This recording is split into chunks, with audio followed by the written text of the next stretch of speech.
All right, greetings. Sending you all some warm, positive vibrations. This is Body-Culinary, and just wanted to come in and check in with you this Sunday. It's just been storming here, so I hope that you have your water in a wine glass. And today, what we're going to be exploring is, can relaxation make you more beautiful? So there's so much that's being said about beauty right now that's trending in terms of the myriad of makeup palettes, waist trainers, augmentations and insertions of plastic and silicone and substances that women and other folks are using to enhance or to alter the shape of our body temple. It's big business. It's definitely extremely profitable. And I would say it definitely, I've observed, just one woman's perspective, that it has us feeling a kind of way. So that's what we're going to touch in on and explore today. So if you're new to the channel, welcome. This is Body-Culinary, chef, personal trainer, natural born woman, mother, love of all things natural, but definitely somebody with common sense and can appreciate other folks' expressions and other folks sharing from all walks of life. Even somebody that has a total different perspective than me, because I don't have the only perspective. And the longer you're on this planet, you may realize that your perspective can change as you acquire more life experience and more wisdom, right? So something you may have thought you would never do, you may find that you're engaging in at some point in your life. So I'd like to say welcome to the channel. On this channel, I share my journey of radical self-acceptance of the naturally, divinely assigned features that I popped out onto this, this 3D plane with. I also share encouragement to start a garden, to start or restart, reactivate a personal movement practice, because it is so therapeutic and has so many different benefits, as well as encouragement to what I like to call peaceful consumption. So that is a consumption pattern centered around whole, fresh, living fruits, vegetables, seeds, nuts, even fresh ground herbs and spices, right? And so when I'm saying whole living foods, I know the term raw vegan is very popular. There are a few distinctions that I like to make. So foods that are whole, you can still see and recognize them as a whole food with their living, natural, Mother Nature filtered water intact. So we have this kind of filtered water, right? And we have water that came from a mineral spring somewhere that's sitting inside of a bottle on shelves and warehouses.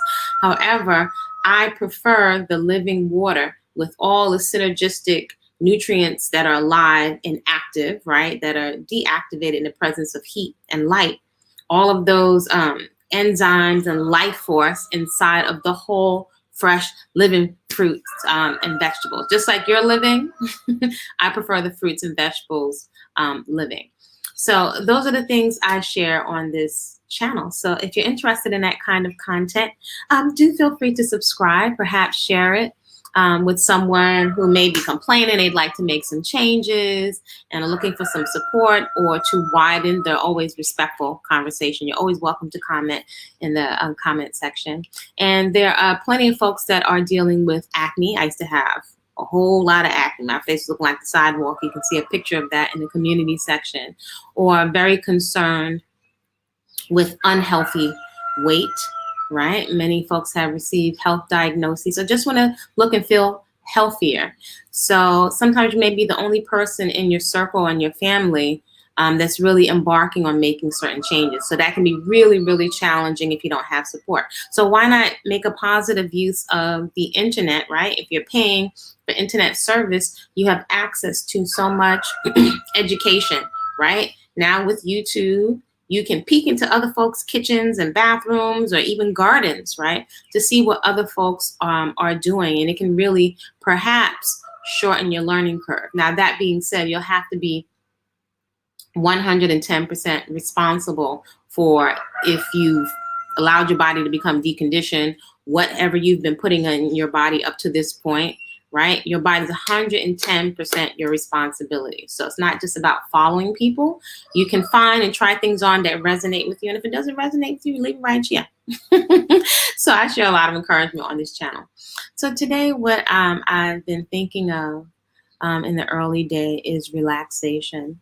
And can it make you more beautiful? So as I've said, I can appreciate and acknowledge someone that looks totally beautiful. I've worn makeup before. It's not to say I will never wear it. It's just not my preference and a whole lot of it, because I prefer to have time to play, roll on the floor, be in the garden, get nice and sweaty. So it's not the most convenient thing for me. Maybe if I was doing a special event, I might put a little bit on it. And I actually just like the way that I look, and I just appreciate my own features. And at the same time, I can appreciate artistic expression.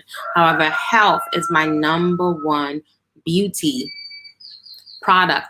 And I would dare say that all of us are at our most beautiful when we are healthy, right? So many of us are struggling or anxious or feeling down or depressed if we've been teased, or if you've gotten a health diagnosis, or you're not experiencing a lot of vitality, or maybe experiencing an injury. I just got an injury. I can count how many times I've gotten injured. It's very, very humbling. All these things can make us feel really, really down and contribute to us being very stagnant, right? It's easy to play into your very real excuses, right? I could say, oh, I don't need to move because I have an injury. And there's a balance. You don't want to be ignoring an injury, right? Disrespecting your body through ignoring where it's at. At the same time, I know for me to not move is like, it doesn't feel good. So I can still get out there and walk. I can still get out in the garden. And actually, I find that I feel better when my mind is more focused on the activity. And sometimes the activity is being very actively engaged in relaxation, right? And so relaxation can look like, what can that look like for me? I don't know what it looks like for you. You're welcome to share. Relaxation looks like my garden. Relaxation looks like moving a lot slower, right? Even if I'm taking a shower, I'm washing dishes, I am the person to make everything a meditation, if you will, just to slow down and to have a heightened awareness, to notice like where you are, right? And I've always found over the years, like it's a different perspective. With some people, for example, are complaining, oh, I don't feel like working out. Oh, this is a drag. Your awareness and your perspective is everything. It can really determine the type of experience that you're having. So let's say if I have some really nice Myers dishwashing liquid, natural, it costs a pretty penny. But if I'm noticing the scents, or there are times I've made different types of cleaning solutions out of orange and lemon and lime peels, you know, my sensory experience is different as I'm watching how the avocado washes off the plates, you know, just a noticing. Quite often we're just going through the motions, and a lot of our being hyped up, anxious, angry, triggered, traumatized, all of this stuff is requiring and triggering physical responses in the body, right? From our brain, right? It's processing all this. Different hormones are pumping out all different types of chemicals. Our stomach may be in a knot. Our shoulders may be all the way up here. You know, all of this stuff is having an effect on us. So relaxation, you could call it meditation. I like to make it even simpler. Slowing down to really breathe. It's going to change your facial expression. Eventually, you may find a smile.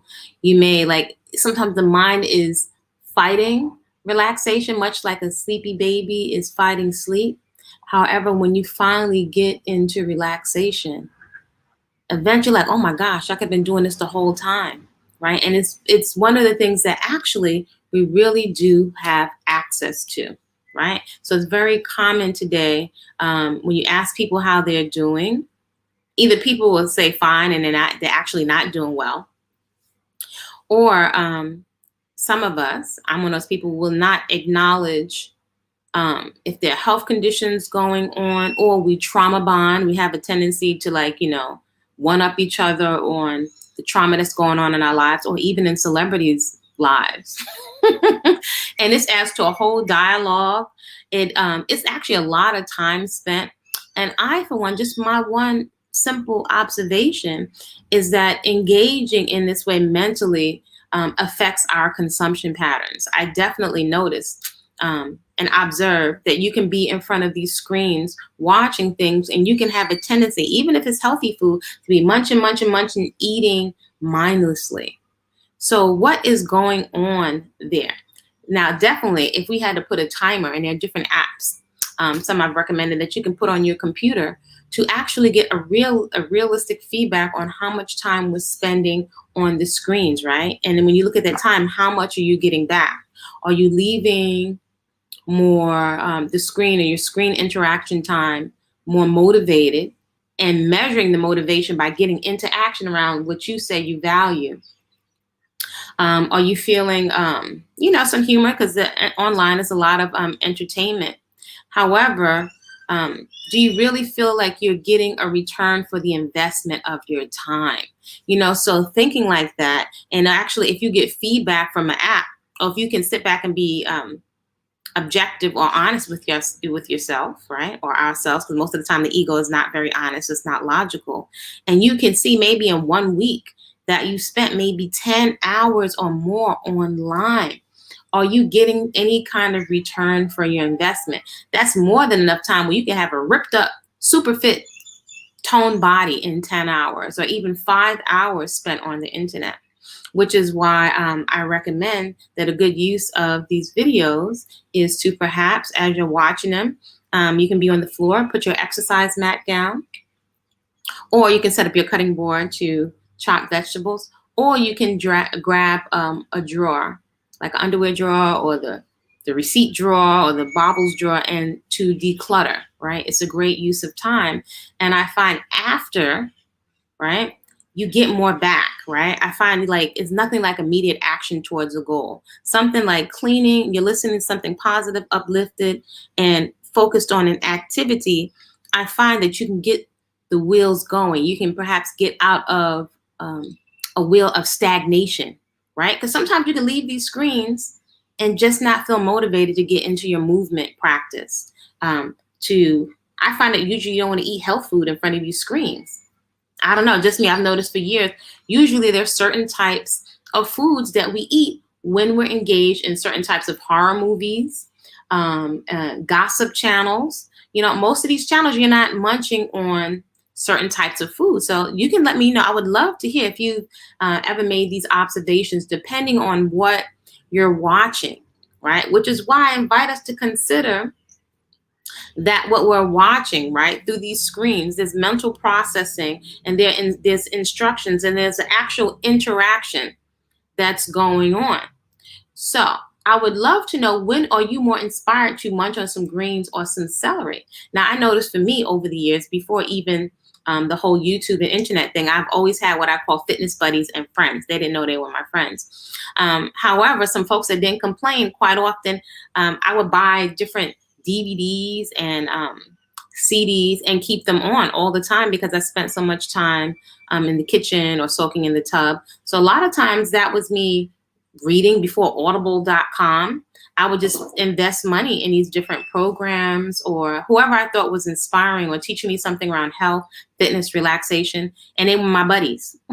So I've been known to have numerous portable DVD players in my locker, at the gym, and in different locations. I usually have some kind of a kitchen setup in different places that I've worked at, and I usually have some kind of a fitness setup, and I always have something that's going into my ears, because I have noticed patterns. I'm an observer of patterns, that these things get me moving. But I also notice that if I'm watching and engaging in fright and fear online, it will have me eating anxiously. And I don't have any junk food in my house, and I used to be a junk food junkie.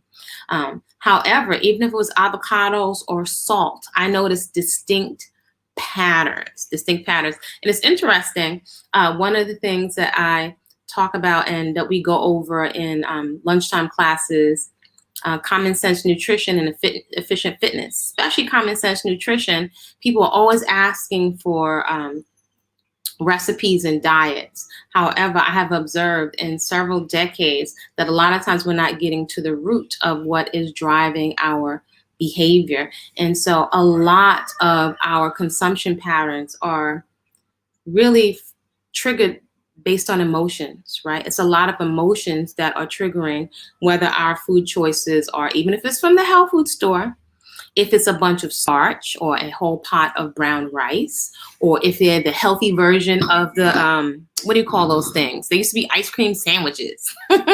So the vegan versions of ice cream sandwiches, I know because I have an eating buddy. We used to sit outside, park our bikes in front of the food co-op and just be munching on our snacks. And maybe back then we can get away with it because it was so active and fit. But if we tell the truth, a lot of our habits and mentality, we transfer it over and we put a raw vegan or a vegan label on it, and don't perhaps explore energetically that we're still consuming kind of in the same way. Maybe we've upgraded, and the substances that we're eating, the recreational foods that we're eating, may not have as processed ingredients, or may not have as much toxic residue. However, energetically, a lot of it is the same. So we're always going to have folks that are going to pander to us and sell us and tell us what we want to hear, right? Because to embark on not feeding the connection, the emotional cravings, that's a big thing. You don't normally find that. Even the raw vegan, you know, in the health community, will still encourage a lot of time to gorge or to go to the opposite extreme. Let me not say extreme. Let me say the other polarity, the whole opposite end with fasting.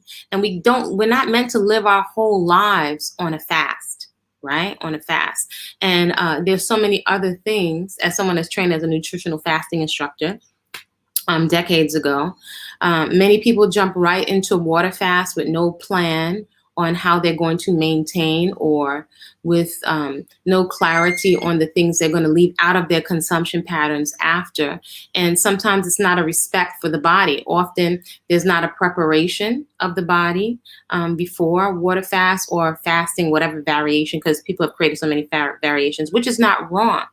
However, a lot of times we're not respecting not only the body, but our mind and our emotions. We're approaching a lot of these cleanses and detoxes merely from a physical perspective, right? And so now we're calling it shadow work. And it doesn't really matter what we call it. However, I find that's a very untapped area, right? Really dealing with the emotions. Some of us don't even know how to approach it, especially if you're in your teens or your 20s. So what do we do today? We go to YouTube. Folks are on a journey. You'll try so many things out. I do think that you can perhaps shorten the learning curve just by getting very relaxed and starting to talk to yourself, right? And there's different modes of, I won't say voices, intelligences, right, that reside in our psyche. The ego, you know, it's demonized, that has a purpose. Our essence, our intuition, there are different communications happening here. And a lot of times we're just very random and choosing someone for what their physical presentation looks like, or which I can think can be very, I don't want to say dangerous, but I'm very wary of if we just go to channels that can trigger our insecurities or things we may be angry or frustrated about. And then folks take and pander and tell us what we want to hear. And I think the thing that's so dangerous is we don't have a vetting process.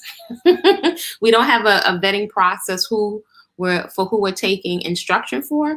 And then perhaps we haven't made the commitment to be 110% responsible for how long it takes for us to go through our own process, or to acknowledge the different things or the instructions, even when taking instructions from someone, that we don't usually follow all the instructions and we don't go through the whole process. So thus we're spending all this money in these programs and we don't get the full maximum benefit, right? Sometimes we're spending for expensive detox packages and we do a big pizza party all out. I know I'm going to go do a fast tomorrow. I've heard this, I can't tell you how many times. And so we plug and have a party, plug ourselves up with all kinds of substances and then do a fast tomorrow. That's actually like a binge purge kind of mentality. Or we eat a lot of junk and then we go for colonics, which can have a sort of negative effect, because if we're constantly going for colonics, we are washing away a lot of also the good bacteria, along with the quote unquote not beneficial bacteria at the same time, right? And so how about if we just stop putting the substances masquerading as food in the first place?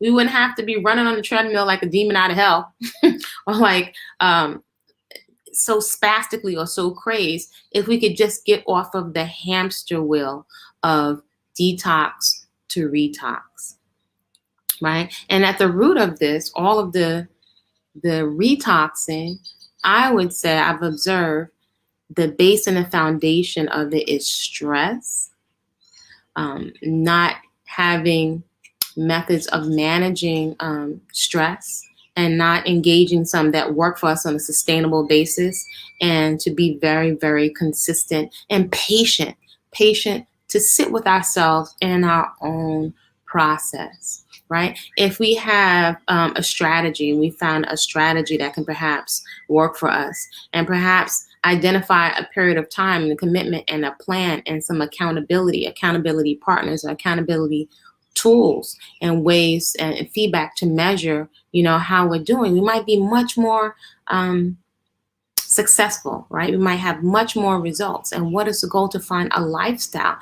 But I can definitely tell you, being in nutrition and fitness for over 3 decades, I can count how many people have maintained healthy eating after a fast, right? I can, it's not often to see people maintain their weight loss, or I like to say weight release goals, because we haven't gotten to the root of a lot of our behaviors, or we haven't removed a lot of the triggers, the things that are triggering our knee-jerk responses to self-soothe and to self-medicate, right, as a coping mechanism.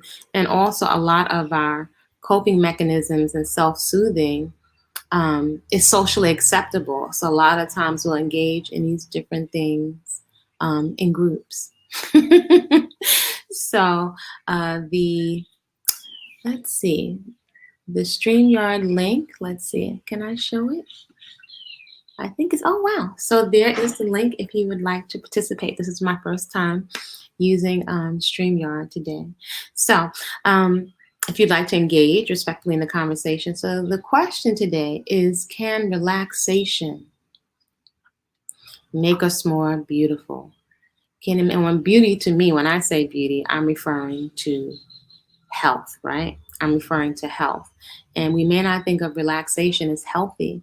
However, if we reverse engineer, if a lot of our self-sabotaging habits that really are making withdrawals from our vitality and our energy, right? That leave us saying, man, I shouldn't have ate that. And we do that a million times, right? Or we're not really paying attention or acknowledging the substances masquerading as food, most of the recreational eating.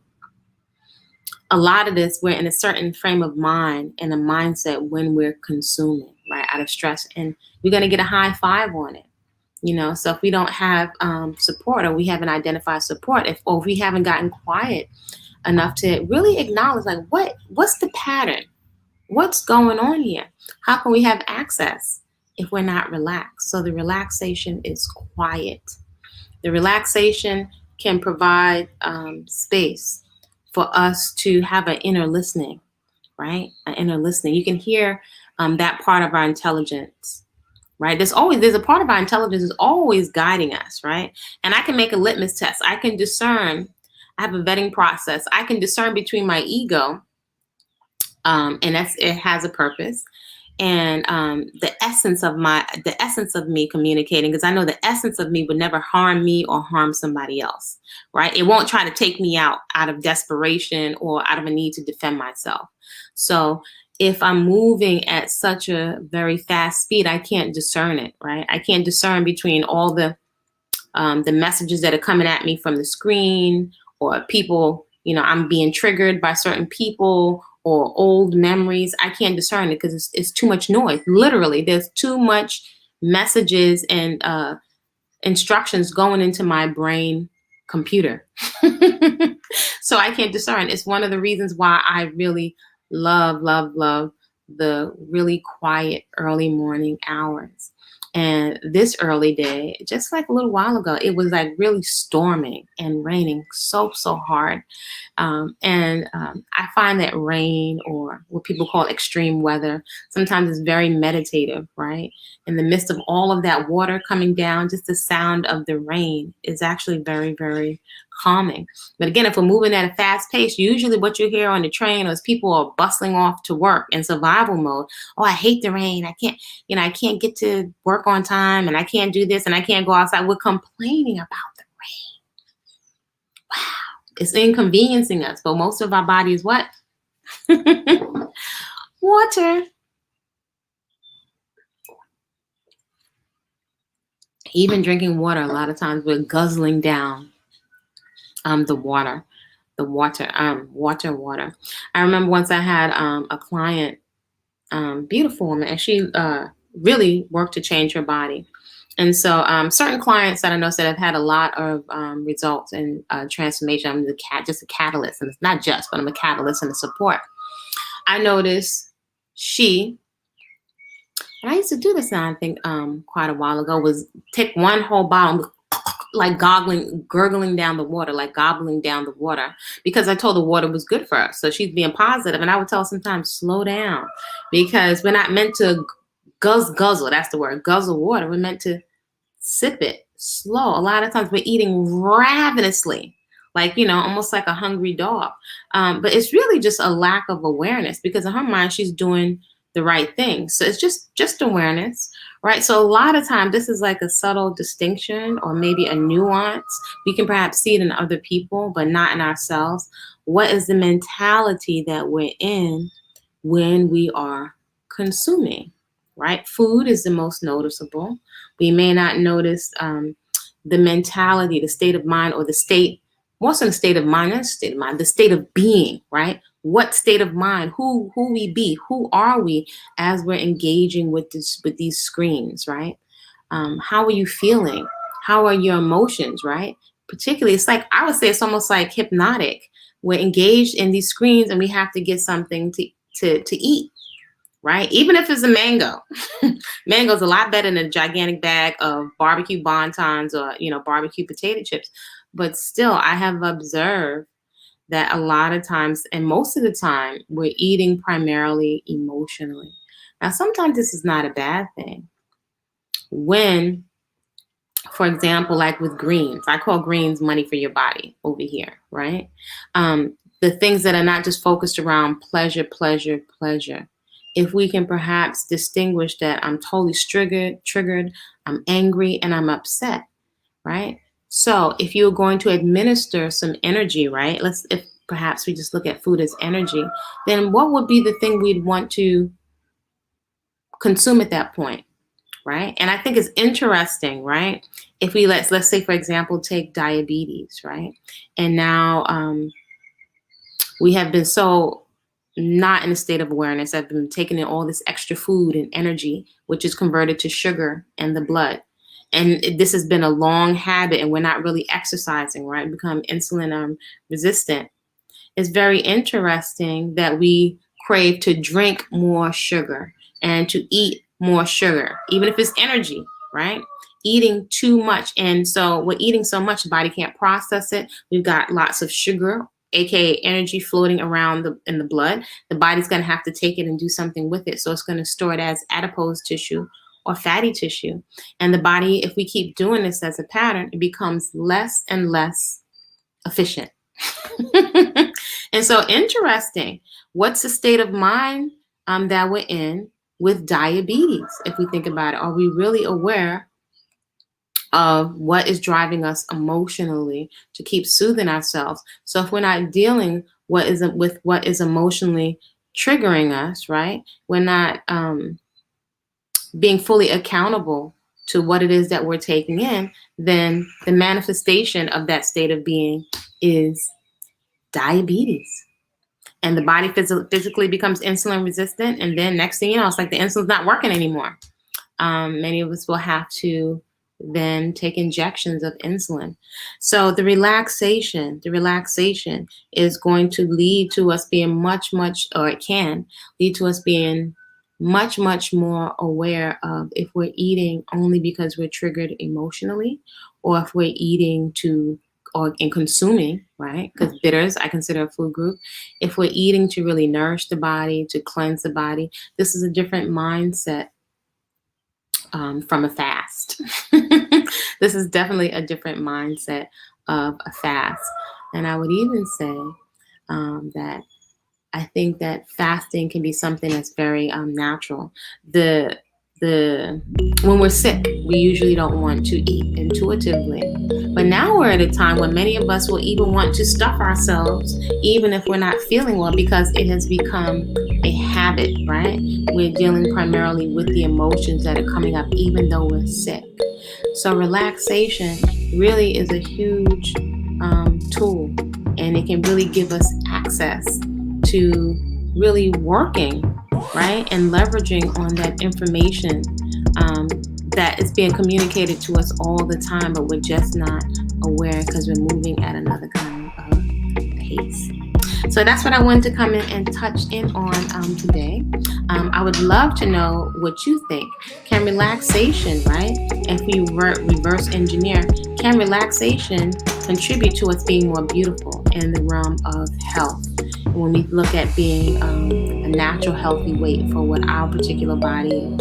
If you're dealing with a lot of acne and hyperpigmentation, can you be relaxed? Can it contribute to you making better decisions, right, around getting to the root of what is causing your acne? Can you even hear, right, and take instruction and move accordingly based on the information that your skin and your body, your mood, how you feel is being